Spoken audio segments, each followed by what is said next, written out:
الحمد لله رب العالمين والصلاة والسلام على النبي الأمين وعلى آله وأصحابه ومن تبعهم بإحسان إلى يوم الدين أما بعد معاشر الإخوة وبرنامج كان امتحانها أها وأن كدر سيني تاريخ الإسلام حلقدني وحلقدي سدحيتونات وحندحذا كجرني غزوات النبي عليه الصلاة والسلام كارهان غزوات النبي وقاضي سندي لحاده هجري غزوة بني المصطلق أو غزوة المريسيع يعني إن شاء الله ما انتقادنا غزوة بني المصطلق أو غزوة المريسيع لوضع ما يعبى والي راداه سيد الراجح غزوة وحيد عضي سندي اللحات ولو بعض علماء كم إذا بقى دورنا يعني غزوة دعضي سندي الشنات لكن سيدا ابن إسحاق يا غير كيف يرجحيان غزوة وحيد عضي سندي اللحات بيدعضي صاف كغزوة وحوها النبي عليه الصلاة والسلام وحو مغلي وسوق قارتي قبيلة اللي بني المصطلق إني ديار قروبيان أو إسأروا صنيان أي النبي عليه الصلاة والسلام سوق قارتي للإغارة على المدينة مقالة المدينة إني صوران نبي الصحابة دي سي أي إسأروا صنيان marka khabarkaas baa nabiga kaleey salaatu wasalaam soo gaaray nabiga kaleey salaatu wasalaam hadigiisuna wuxuu ahaa haduu maqlo qolo is aruursanaysa oo isu aruursanaysa inay nabiga iyo saxaabadiisa soo weeraraan nabiga kaleey salaatu wasalaam hadigiisu wuxuu ahaa inuu sameesha ku sugan ka hortagi jiray nabiga kaleey salaatu wasalaam sidaan dhowr marba horay u soo marnay marka qaswadan sababkeedu sidaas ay ahayd nabiga sallallahu alayhi wasallam saxaabadiisa ayuu diyaar gareeyay waa baxay nabiga alayhi salaatu wasalaam li radd sharrihi nimankaas waxa weeyaan is aruursanaya shartooda si uu u dafciyo oo meesha uga saaro ayaa nabiga alayhi salaatu wasalaam ayuu u baxay magaalada Madiina wuxuu ka baxay bisha Shacbaan markay laba ahayd sanadii lixaad nabiga alayhi salaatu wasalaam markiiba wuxuu gaaray meesha la Muraysiic وماشى غزوته كدعضي عيل ماشى ku yaalay ayay isku aruursanayeen marka si kada ah ayuu nabiga iyo saxaabadiisa ka warhayn ayaa nabiga kaleey salaatu wasalaam weerar ay ku caamimeen isla markiiba ilaahay weena subhanahu wa ta'ala la iskuma daahin guusha rabbi wuxuu siiyay nabigiisii iyo muslimiintii ayuu rabbi siiyay subhanahu wa ta'ala ilaahayna uu gargaaray gaaladii waxa weeyaan dhagartoodiina ilaahay waa radiyay oo waa celiyay muslimiintana ilaahay weena subhanahu wa ta'ala oo u gargaaray waliba waxa weeyaan guul iyo waxa weeyaan gargaarid weyn ayaa ilaahay weena subhanahu wa ta'ala iyo gabagabo ayaa rabbi u soo hooyay ghanimooyin aad iyo aad u fara badan ayaa laga helay reer bani mustaliq iyo sabi haween waxa weeyaan badan oo min bani mustaliq kamid ah ayaa waxa weeyaan la soo qafaashay haweenka waxa kamid ahaa Juwayriya bint al-Harith ibnatu Za'im bani al-Mustaliq reer bani al-Mustaliq ninkii madaxda u ahaa boqorka u ahaa gabar oo dhalay oo Juwayriya la yiraahdo ay ninka waxa la oran jiray oo ninka madaxda u ahaa reer bani al-Mustaliq waxa la oran jiray al-Harith ibn Abi Dirar ayaa la oran jiray nabiga ayaa guursaday kaleey salaatu wasalaam Juwayriya غنيمتي markii nabiga kaleey salaatu wasalaam oo qaybiyay sahmi ahaan iyo qayb ahaan waxa uu helay Juwayriya saxaabiga la oran jiray Thabit ibn Qays ibn Shammas marka wuxuu sameeyay mukaataba waa kitaabeeyo wuxuu kitaabadana macnaheedu waxa weeye intaas oo lacag markaad ii keentid xor baa tahay inta aadan lacagtaas aadan keenin adoon baa tahay marka nabiga kaleey salaatu wasalaam ayaa lacagtii u celiyay saxaabiga la oran jiray Thabit ibn Qays ibn Shammas lacagtii uu celiyay nabigu waa xoreeyay Juwayriya kadibna waa guursaday sallallahu alayhi wasallam nabiga guurkiisa xikam aad u fara badan ayaa ku jirtay oo kala ahaa guurkan nabiga kaleey salaatu wasalaam oo guursaday Juwayriya bint al-Harith culimadu waxay yiraahdaan hadafka nabigu uu kala hay kaleey salaatu wasalaam wuxuu ahaa si uu ugu soo dhaweeyo quluubba bani al-Mustaliq reer bani al-Mustaliq quluubtooda ayuu nabiga kaleey salaatu wasalaam u guursaday muslimiintuna hadda markaas waxa weeyaan ay xoreeyaan haweenkii waxa weeyaan oo sabyiga ahaa oo reer bani mustaliq ah oo islaamay si ay u xoreeyaan maadaama ay nabiga kaleey salaatu wasalaam ay la xidideen oo xididka rasuulka noqdeen ficlan sidaas ayayna noqotay nabiga kaleey salaatu wasalaam maalinta uu la aqal galay Juwayriya radiyallahu anha wa ardaaha markuu la aqal galay muslimiintii waxay xoreeyeen 100 guri oo min bani al-mustaliq ah oo muslimiin ah oo islaamay ayay xoreeyeen ayagoo oranaya ashar rasuulillah wa rasuulka sallallahu alayhi wasallam xididkiisii weey طيب marka nooma cuntamayso inaan waxa weeyaan adoonnimo u sii haysano nabiga kaleey salaatu wasalaam xididkiisii marka 100 guri oo waxa weeyaan min bani al-mustaliq ah ay muslimiintii maalinta xoreeyeen qaswadani ilaahi wina subhanahu wa ta'ala guushay gabagabada wuxuu siiyay muslimiintii ayuu siiyay laakiin qaswadani dhexdeeda waxa dhacday xawaadith aad iyo aad u xanuun badneed xawaadithtii dhacday waxa kamid ahaa in markii dhexda lagu soo jiray oo la soo socdo magaalada Madiina loo soo socday in ay murmeen laba saxaabada nabiga kamid ah min Sinaan la yiraahdo oo reer Juhani ah oo xalifu bani Salim oo ansaarta kamid ahaa iyo nin la yiraahdo Jahjah ibn Sa'id al-Ghaffari al-Kinani meel waxa weeyaan ceel biyo ah ay xoogaa isku cariiriyeen marka ninkii la oran jiray Jahjah ayaa wuxuu ku dhuftay gacantiisa ayuu wuxuu ku dhuftay ninkii Sinaan ahaa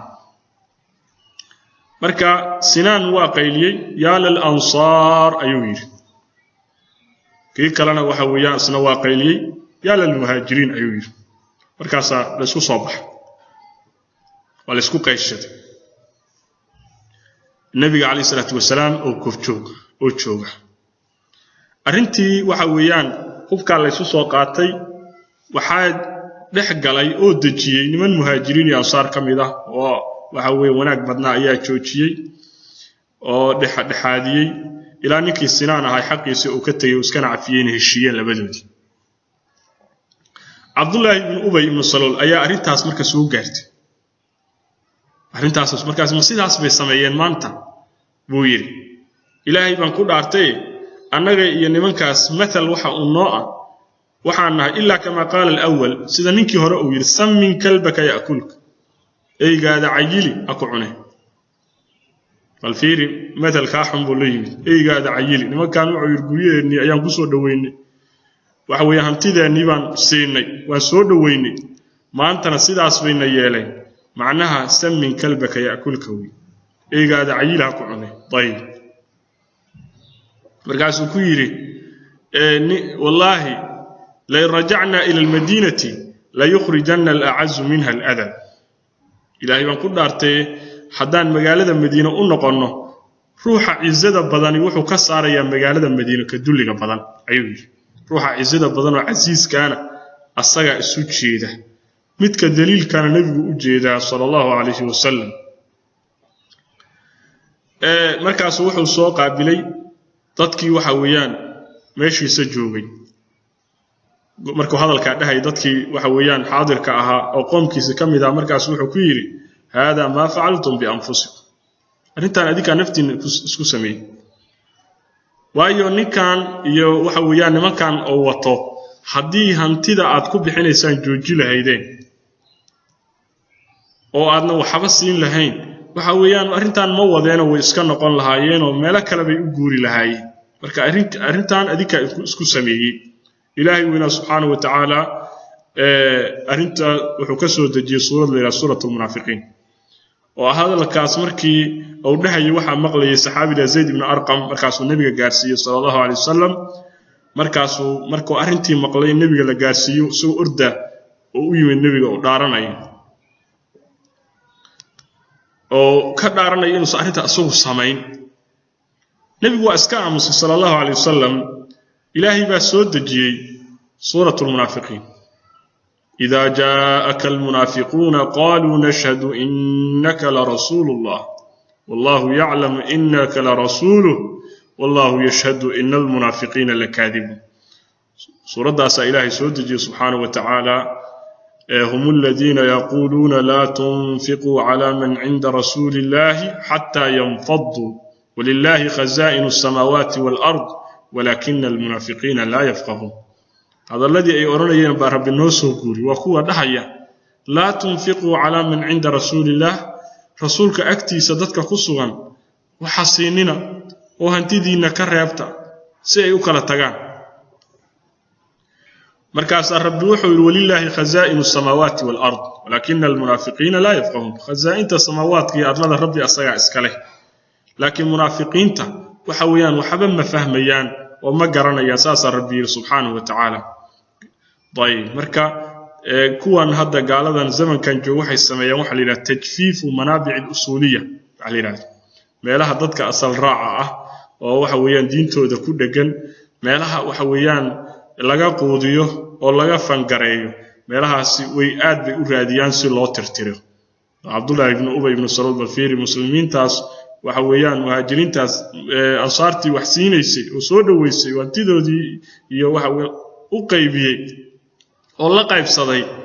baa wuxuu ku yiri maxaad u nafaqaynaysaa la tunfiqu ala man inda rasuulillah hatta yanfadu طيب marka atawaasaw bih bal hum qawmun taaghun واسكم مدوي طيب حد مدائن صدر دارمين وهي معلم كودا مدة شيطان ومبا معلم وضعه يقولون لئن رجعنا إلى المدينة وحيليهن هدان مقالة المدينة قلنا لا يخرجن الأعز منها الأذل وكسر يا مدك عزة بدن مقالة المدينة مدك دولي بدن ولله العزة ولرسوله وللمؤمنين ولكن المنافقين لا يعلمون إذا وحى إسكاله بربي الله بإسكاله رسول كيسبا إسكاله مؤمنين تأيا إسكاله ولكن المنافقين لا يعلمون منافقين لكن مؤغى ساس ربي سبحانه وتعالى أرنت أسمركو أغادي عبد الله ابن سلول عبد الله ابن ويلك أو دلي أو صوشيغني وقيمها بدنا magaaladii Madiina markii la yimid oo hadalkaasna abaha baa yiri oo maqlay wuxuu istaagay طريقي ayuu istaagay magaalada Madiina laga galay markaas wuxuu ku yiri ilaahay baan ku dhaartay gelmiisi magaaladan ma gelaysi ma ku daynayo ilaa aad sheegatid adigu inaad tahay ruuxa daliilka ah محمدنا أو عزيز كيه ما جلس مقالة بقول سيف ولا إستاج رسولك عليه الصلاة والسلام أيكوير إسكده طيب إسكده وأنا كنا صحبة ديسة ما دام وأنا قد أحد نتشو إسكده سيداسو النبي عليه الصلاة والسلام وير سيداسو خوك على مقالة المدينة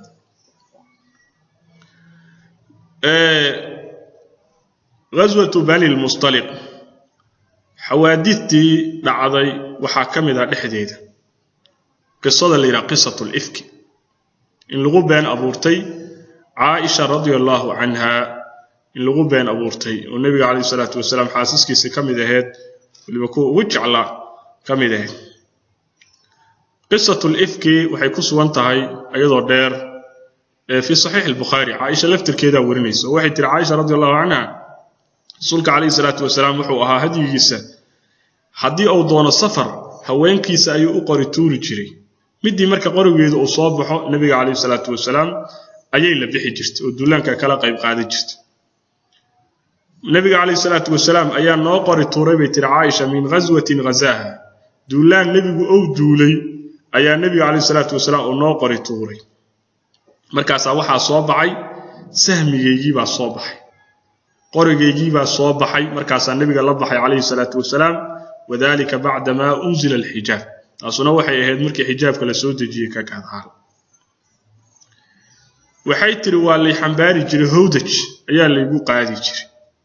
أركا قاعد كذا أيا اللي ساري جري هودج كاس يقلي أفر نبا إيمانيسا أفر تدينا عبي قبنايا ويساريا هودج كاس أي وحويا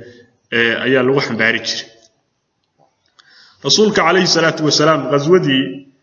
markii nabiga kaleey salaatu wasalaam ka soo faaruqay waswada waxa soo sheegnay ilaahay subhanahu wa ta'ala guushiye gabagabadii inuu muslimiinta siiyay gaaladii meesha isku aruursanaysana shartoodii Ilaahay subhanahu wa ta'ala u radiyay oo gaaladii saddex ay u qaybsameen qayb carartay qayb la laayay iyo qayb gacanta lagu dhigay way soo noqdeen nabiga iyo saxaabadiisii magaalada Madiina ay u soo noqdeen nabiga kaleey salaatu wasalaam iyo saxaabadiisii meel ayay tageen marka xilli habeen ayaa nabiga kaleey salaatu wasalaam wuxuu amray in la guuro طيب nabiga aweysiye kaleey salaatu wasalaam birrahiil in la guuro markaas ay Aisha radhiyallahu anha ay baxday waxayna aaday waxa weeyaan xaaje ay u baxday waa ay dhaqaaqday waxay tiri hatta jaawaztu al-jaysh ila ciidankii waxa weeyaan aan ka talaabay aad bay u fogaatay ciidanku waa badnaa iyaduna gabar yar bay ahayd xishood badan marka aad bay u fogaatay طيب way soo noqotay meeshii bay timid waxay tiri meeshii baan imid meeshii markaan imid ayaa waxaan taabtay bay tiri xabadkayga baan taabtay isla markiiba kuushii oo ayaaba maqan kuul ay ka soo caariyeystay walaasheed oo Asmaa ayay ka soo caariye qaadatay طيب kuushiyan waayibit way noqotay halkii ay ku noqotay halkii waxa weeyaan ay ku soo xaaji gudatay halkaas bay aadwana xilli habeen intay raadinaysay ayaa waxa weeyaan ciidankii ay iska baxeen raggii hawdajka yimid markaas ay hawdajkii afarta gees qabteen markaas ay gaadiidkeedii saareen طيب ma aysan tabin ayuu waxay u maleeyaan inay ku jirto Aisha radhiyallahu anha laakiin ma aysan jirin haddii la yiraahdo de hawdaj lagu jiro iyo hawdaj aan lagu jirin miya isku culaysa maxay u qoonsan waayeen khifatul hawdajka fudaydkiisa Aisha ka jawaabtay radhiyallahu anha Aisha waxay tiri xilligaas haweenku waxay ahaayeen kuwa fudfudud bay ahaayeen gabar yarna waa وكان النساء إذ ذاك خفافا haweenku waxay ahaayeen xilligaas kuwa fudud ayay ahaayeen khafiif طيب gabar yarna way ahayd hilibna oo sandahu hilibna ma dabool waayo wax yar bay cuni jireen wax yar ayay haweenku ay cuni jireen sida daraadeed baysan u inkirin ragii khifatul hawdajka fudaydkiisa markay qaadayeen طيب nabigii iyo saxaabadiisii waa guureen sidaas ay ku anbabaxeen waxaana loo maleeynaya Aisha inay la socoto mana la socoto oo waxay ku maqan tahay ku habsaantay raadintii ay raadinaysay qooshi Aisha waxay tiri radhiyallahu anha waxaan helay kuushaydii بعد ما استمر الجيش ciidanku markuu socday ka gadaal ayaan kuushi soo helay waan soo baxay manaasishii iyo halkay deganaayeen ayaan imid وليس بها منهم داع ولا مجيب عد joogtaa ma jirto ماشي عدلا وانا قبرير الله اكبر اسلام markiiba waxay tiri waxaan u qastayoon aaday manzilkii halkii aan deganaa hawdajkaygu oo yeelay ayaan aaday waxaana maleeyay nabiga sallallahu alayhi wasallam iyo saxaabadiisa inay itabi doonaan ayna soo noqon doonaan sidaas ayaan maleeyay meeshii iska fariisatay anigoo meeshii fadhiya ayaa waxay tiri Aisha radhiyallahu anha ayaa waxa ay qabatay lulmo ayaa qabatay hurda qabatay markaas meeshii seexatay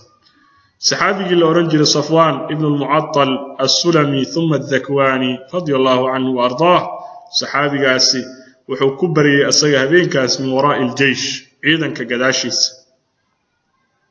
ciidanku waa ka dambeeyay wuxuu ku waabariistay tir Aisha meeshii anigu aan hurday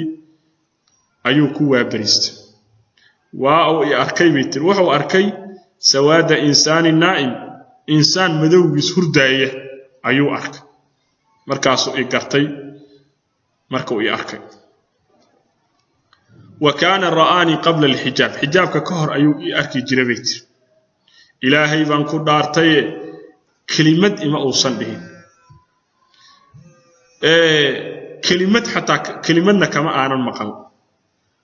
أن كأهين استرجاعيس إنا لله وإنا إليه راجعون إنا لله وإنا إليه راجعون سلاسوين مركا إنا لله ويسي أو إنا لله وإنا إليه راجعون أو أرانيي ayaan ku soo baraarugay bit oo hurdadii uga soo baraarugay isla markiiba gaadiidkiisii ayuu tujiyay Aisha way fuushay radiyallahu anha wa ardaaha asagiina hogaanka hasha ayuu qabtay soo kaxay ilaa uu u yimid oo ay soo gaareen nabiga sallallahu alayhi wasallam iyo saxaabadiisii oo maalin weyn meel degay dayib markay soo gaareen isla markiiba markay indhaha ku dhufteen munaafiqiintii Safwan ibn Mu'attal oo waxa weeyaan gaadiidkiisii ku wada Aisha radiyallahu anha ayaa markiiba waxay amaamudeen oo waxa weeyaan ay isku dayeen inay nabiga sallallahu alayhi wasallam xaaskiisii ay ka been abuurtaan ayay bilaabeen arintaas ruuxii tawaliye wuxuu ahaa Abdullah ibn Ubay wuxuu yiri wallahi ma salima minha wa ma salimat min ilaahi baan ku dhaartay asna kama badbaadin ayaduna kama aysan badbaadin hadalkaas uu yiri munaafiqiintii way sii faafiyeen hadalkii la isla dhaxmaray Aisha waxay tir radiyallahu anha magaaladii Madiino ayaan nimid markaasaan anigu xanuunsaday bil ayaan xanuunsaday markaan magaalada Madiino soo galay bil ayaan xanuunsanaa dadkiina waxay isla dhaxmarayeen hadalkii ifkiga ay isla dhaxmarayaan aniguna ma dareemayo laakiin waxa ishaki galiyay tir xanuunkay marka xanuunsaday rasuulka kaleey salaatu wasalaam lutfigiisi iyo dhimrintii aan ku aqeynay waxa weeyaan kuma aan arag baytir marka aan xanuunsaday waa ii soo galaya nabiga kaleey salaatu wasalaam markaasuu salaamay markaasuu oranaya kayfatiikum salaamta kayfatiikum arintaas xoogaa maaragt waxay tireen ka shakiyay oo dareen galiiday markii Aisha radiyallahu anha waxay tir markaan xoogaa roonaaday oo bil aan xanuunsanaa xoogaa markaan roonaaday ayaan habeenada kamida waxaan isla baxnay Mistah ibn Uthatha saxaabigaas hooyadiis ayaan isla baxnay oo waxa weeye xaaje ay u baxeen dayib haweenku waxa weeyaan xaajada habeenkii u bixi jiray meel fog way habeenkii baxayaan waayo waxa weeye carabtu ma aysan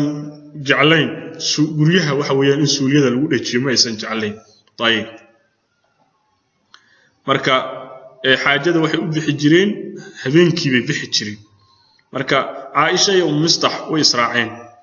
meel dhax markay marayaan ayaa Aisha radiyallahu anha waxay tiri Mistah ayaa markaas turunturootay waxayna ku turunturootay waxa weeyaan maradeeda darafteedii ayay ku turunturootay waa simbirixat markaas waxay tiri halaka Mistah ta'isa Mistah ayaa halaagsamay ayay tiri markaas waxay tiri Aisha radiyallahu anha way yaabtay Mistah waa nin qiimo badan waa nin ka qayb galay dagaalkii Badr markaas waxay ku tiri bi'sa ma qulti waxa tiri ya yaab leh balaaye iyo baas leh atasubina rajulan qad shahida badra waxaad caynaysaa nin dagaalkii Badr ka qayb qaatay markaas waxay ku tiri ayahanta awalam tasma'i ma qaal ya ma adan maqal miya wixii uu yiri Mistah ma adan maqal miya markaas waxay tiri wamaada qaal oo muxuu yiri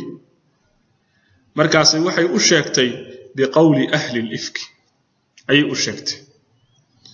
markaas waxay tiri Aisha fazdadtu maradan ala maradi waxaan siyaadsaday xanuunkaygii ayaan xanuun kale ku siyaadsaday xanuun kale ii siyaaday bay tiri markaan gurigayga u noqday rasuulka ayaa ii soo galay tiri sallallahu alayhi wasallam markuu salaamay wuxuu yiri kayfatiiku saytahatini markaas aan waxaan ku iribay tiri ma ii idmaysaa rasuulka ilaahayow an aatiya abawayya labadaydi waalid inaan aado ma ii idmaysaa markaasna waxaan rabaahay tiri in aan ka xaqiiqsado warka la isla dhex marayo ila markaas Mistah hooyadiiba u sheegtay Mistah baa u sheegtay marka xagga hooyada iyo aabahay inaan warka ka sugtaan rabaabay tiri rasuulku waa ii idmay hooyaan u imid markaasaan waxaan ku iriyay hooyo maada yataxaddathu an-naas dadku hooyo maxay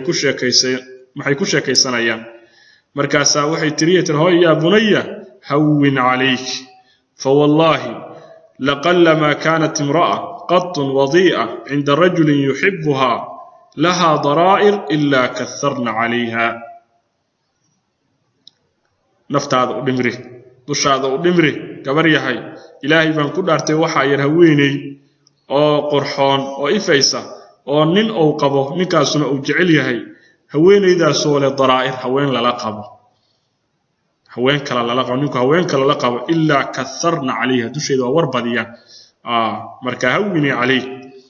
markaasaan waxaan iriyatir subhanallah ilaahay baa ceebiya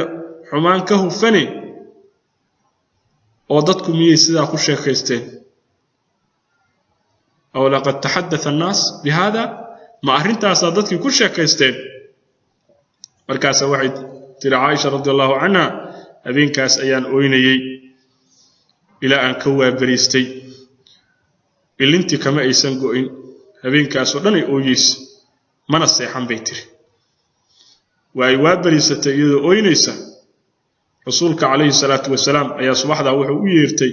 Ali ibn Abi Talib iyo Usama ibn Zayd soo la tashanaayo arrintii waa murjisay nabiga alayhi salatu wasalaam laftirkiisa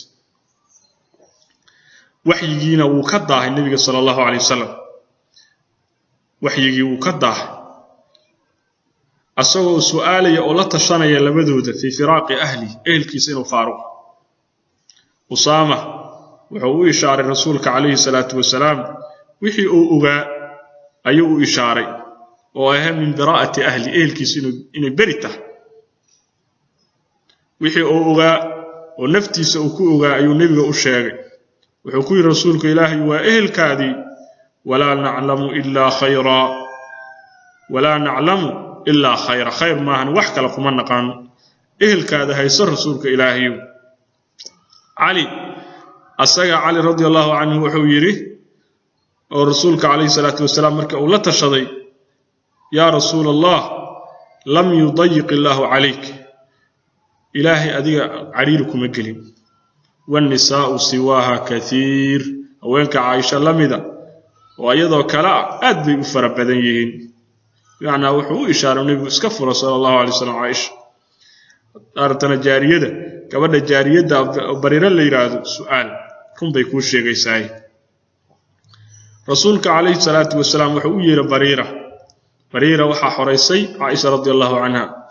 markaas rasuulku wuxuu ku yiri bariiray shay oo ku shaki galiya ma aragta Aisha ma ku aragta markaas waxay tiri maya ali xaq ugu soo saaran ku dhaartay wax wanaaga maahan wax kale kuma aanan arag illa hal shay maahan hal ceeb bay sheegtay oo ayaduna wax dhiba aan lahayn oo Aisha waxaba ay soo dhimayn waa gabar yar waxay samaysaa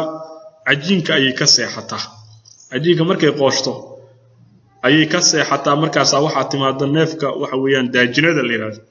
oo gur joogta ah markaas iska cuntaa rasuulka alayhi salatu wasalaam maalintaas wuxuu ka istaagay minbarka ayuu ka istaagay isagoo ka cudur daaranaya oo dhahaya yaa iga qabanaya Abdullah ibn Ubay soo minbarka yaa ma'shara al-muslimiin man ya'diruni min rajulin qad balagani anhu adahu fi ahli wallahi ma 'alimtu 'ala ahli illa khayran wa laqad dhakaru rajulan ma 'alimtu 'alayhi illa khayran tasunnabi alayhi salatu wassalam wariya iga qabanaya ninkaas yaa iga qabanaya nin dibkiisi oo soo gaaray ehelkayga wallahi ma 'alimtu 'ala ahli illa khayran ehelkayga khayr ma wax kale kuma garanayo waxay ku sheegeen nin ma 'alimtu 'alayhi illa khayran asna khayr ma wax kale kuma garanayo wama yadkhulu 'ala ahli illa ma'i ehelkayga uma soo gali jirin illa aniga inuu ila jira ma aha waa aniga ila socdo riwaayada Bukhari marka waxay leedahay faqama Sa'd ibn Mu'adh ba istaagay hada Sa'd ibn Mu'adhna waxaan soo marnay sanadii shanaad ee ghazwatul khandaq aakhirkeedii inuu geeriyooday ayaan soo sheegnay sanadii shanaad ayayna dhacday ghazwatul khandaq غزوة بني المصطلق نسندي اللي حاد بيدعت مركا قصة الإفك مركا دعيسي ما بنولبا ولذلك با ابن إسحاق يا مكة وحي ليين قصة الإفك إن الغشة وسعد بن معاذ ووهمي وخارج وحكوتها عليه ونكا يستاغي وحوها السيد بن حضير مركا وحو يرنكا يستاغي أنا يا رسول الله أعذرك أنا كاقبنا يا رسولك إلهيو أنيقا إيا كاقبني لبي متها فإن كان من الأوس ضربت عنقه حدو غير أوس كميدي هاي عدنا كوري سماي اللقنطان كريدي وإن كان من إخواننا من الخزرج أمرتنا ففعلنا أمرك حدو غير خزرج كميدي هاي وأدنا أمر إسا مركزان أمر كادا سمينين طيب سيداس أيوه مركز وحا استاغي سعد ابن عبادة أي استاغي صحابي الأورنجري سعد ابن عبادة أي استاغي آدي أقيم بدن أيوها سيد الخزرج أيوها لكن ما لنتاس وحويان حمية أي قبت لكل جواد له كبوة ما صحابة إني قف أيسان قلين ومعصومين إيه صحابة خطأ وكدعية لكن قفكودا iyo wanaagooda badan maalintaas waxa qabatay xamiya ficila ayaa qabatay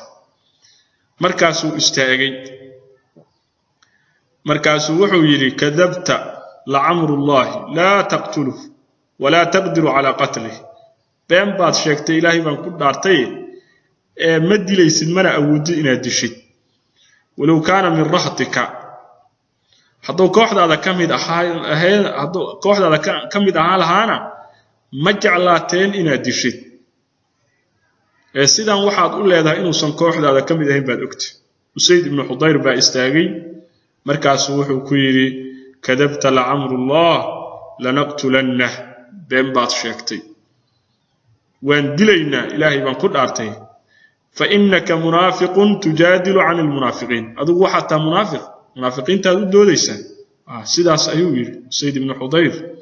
markaas labadii koox baa kacay aws iyo khasraj ilaa ay hamiyeen inay dagaalamaan rasuulkana calayhi salaatu wasalaam mimbarka uu taagan yahay arrinta halkay mareeday munaafiqiinta aad bay u dhib badan yihiin waxay kiciyeen bal fiiri waxay kiciyeen dhifkiis nabigii baa taagan aws iyo khasraj طيب waxay hamiyeen inay dagaalamaan rasuulka dajiyay calayhi salaatu wasalaam rasuulku mas'uul inuu dajinayo ilaa markii dambe ay dageen maalintaas waan ooynayay bay tiri Aisha radhiyallahu anha maalintii oo dhan waa ooynayay mana aanan seexan طيب waxay tiri Aisha radhiyallahu anha maalintaas oo dhan waan ooynayay طيب xilli aabahay iyo hooyaday ay fadhiyaan aniga agteyda anna aan ooynayo ayaa waxa iga iidan dalbaday bay tiri haweeney ansaariyada markaasaan u idmay way soo gashay way fariisatay waxay guda gashay ayaduna inay ilo oyso ayay guda gashay oo ooyinta iyo murugta ay la qaybsato markaas rasuulka calayhi salaatu wasalaam uu soo galay وسلام النبي عليه الصلاة والسلام كدبنا وافري صدي وحيتر عائشة رضي الله عنها النبي أنا أكتي لما فريسا لغصوا بالله بحلقي إفكيك وحا ليغا الشيغي لغصوا بالله النبي أنا أكتي لما فريسا بل أيونا أرنتاس وهذه قصة بل بل وحي يجيب آد أضاهي النبي عليه الصلاة والسلام افتتاحي كذب وحوير أما بعد يا عائشة إنه بلغني عنك كذا وكذا فإن كنت بريئة فسيبرئك الله عائشة أنا وحا إلكا سوغاري حقا سيداس أيا إلكا سوغارتي عائشة تاسو النبي عليه الصلاة والسلام haddaad tahay laakiin beri haddaad tahay ilaahay baa subxaanahu wa tacaala ku beri yeeli doona laakiin haddaa dembigaas ku dhacday ilaahay dembi dhaaf ka dalbo ilaahay ban u toobadkeen waayo adoonku hadduu dembiga qirto kadibna uu toobad keeno ilaahay wina subhanahu wa ta'ala waa ka toobad aqbala Aisha waxay tiri radiyallahu anha rasuulka alayhi salatu wasalaam hadalkii markuu dhameeyay rasuulka sallallahu alayhi wasallam Aisha waxay tiri rasuulka alayhi salatu wasalaam hadalkii markuu dhameeyay isla markiiba ilintii baa iga go'day bitir ilintii ayaa iga go'day aabahay baan waxaan ku iribay tiri rasuulka ilaahay u jawaab rasuulka sallallahu alayhi wasallam u jawaab ayaan ku iriyay tiri markaas uu rasuulka ilaahay hadda maxaan ku dhahayaa ilaahay baan ku dhaartay ma garanayo waxaan rasuulka ku iraado hooyaan waxaan ku iribay tiri rasuulka u jawaab sallallahu alayhi wasallam markaas hooyana waxay tiri ma garanayo rasuulka waxaan ku iraado